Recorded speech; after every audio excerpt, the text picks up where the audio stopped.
What we've done is, one, we've set a standard now where it's not automatic that the medical remains open.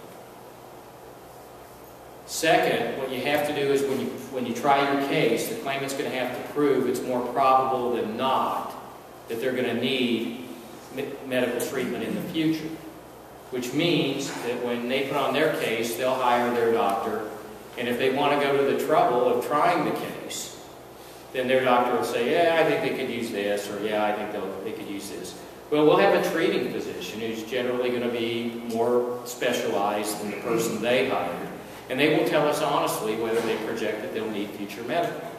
If it's something, like a total knee replacement, where it may have to be replaced again in 20 years, yeah, you'll probably end up with future medical open. But if it's a back strain or something that's been totally repaired, a meniscus tear, and there's nothing else to be done, and no symptoms and no problems, a rotator cuff tear completely repaired, and the doctor says, I really don't see any need for anything else, you can actually win that now, which you never could before. Second, if you get an award of future medical and the claimant doesn't use it for 2 years, then we can come in after those 2 years have run at any time there's a 2-year gap, and and there will be a presumption that the medical is not needed. And yes? Did you make that retroactive? Yeah, I'd really like to make a lot of this retroactive. I'd like to make not 80% of this retroactive, because yeah, that would really, and it's, there are things that have bothered me that we can't make retroactive, and I can tell you strategically why, is because you'll see when we get to the work disability part, we're going to be carrying all these cases that are on awards that are during this works group time. And then we're going into a time where it's rational. So what I would tell all of you as a strategic point is to get with your attorneys if you have litigated cases and try to close everything you can as soon as this passes. It's already there. Put money on your cases and try to get them closed. Try to get your medical closed on this. Try to get your whole file closed. Because you're going to have a better playing field to be on. John? Will this presumption on the 2 years, will that also have a side benefit of helping out on the MSA discussion too? Yeah, that's going to be, that could, if you had somebody who was a Medicare recipient, then if you had a 2-year gap, then what you could do is you could move for the dismissal, but you'd still have, the problem would be, you would have Medicare still looming in the background. If it was an over $25,000 case, you'd still have to do the MSA. If it was less than $25,000, then you could close your file, and then they could, they wouldn't look at your MSA anyway, and you'd have to close the thing properly with the language that you've protected their interest and deal with them if they came along. So what John's referring to is when we deal with future medical in any case that involves a Medicare recipient now, we have to be very careful about dealing with Medicare, because what happens is they don't want to pay for what they think ought to be paid for under work comp. And so when we close one of these, we put together an agreement, if it's at over $25,000 with them, that we get them to sign off on, that we'll put so much in an account so we can close our file and they can take it over. Well, that's great for the cases that involve Medicare recipients, but we have, of course, a lot of cases that don't involve Medicare recipients.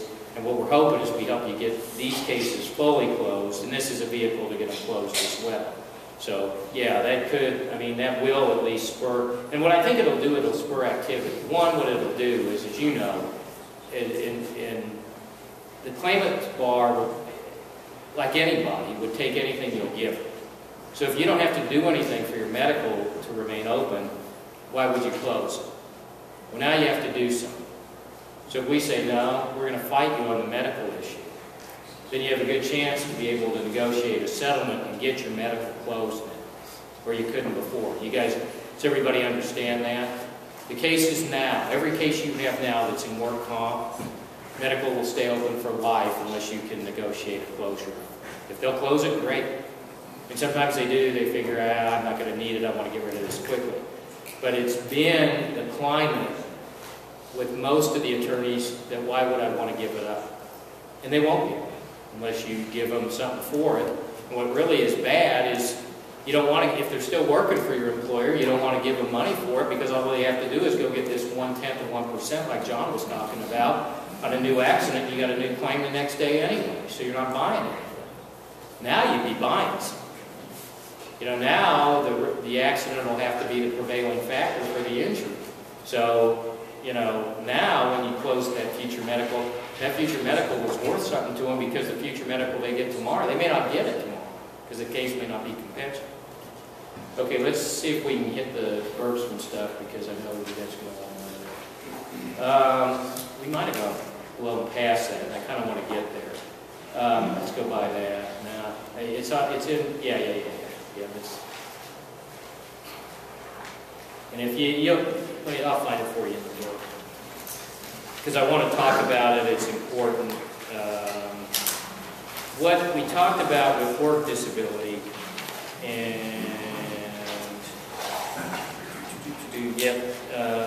let's keep going forward. It'll be there.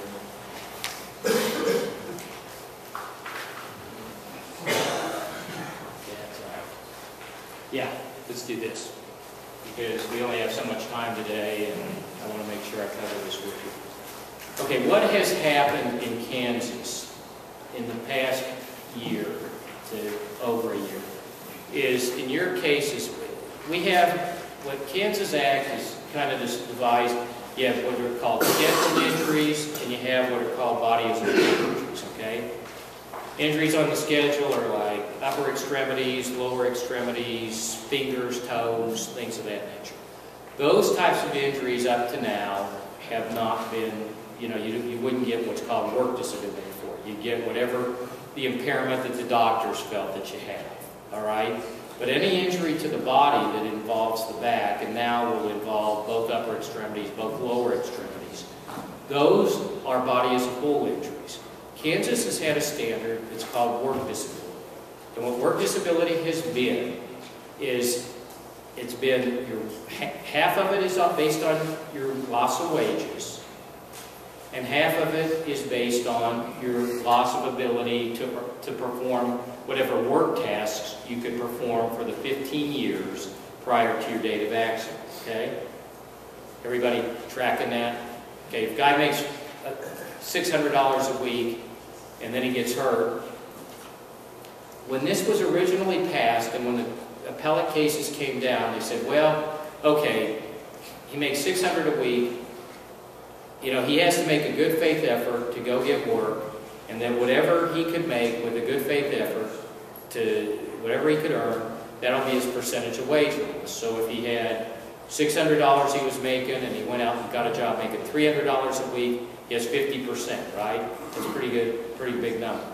Now, if the worker is not earning within 90% of what they were earning when they got hurt, then it becomes a work disability case. Okay, when you do math, that's 50% on that side. Then you have the task loss. Well, if there are problems that they have medical restrictions, if the doctor says, you know, you used to be able to lift, but now you can't lift, you know, I don't want you lifting more than 50 pounds.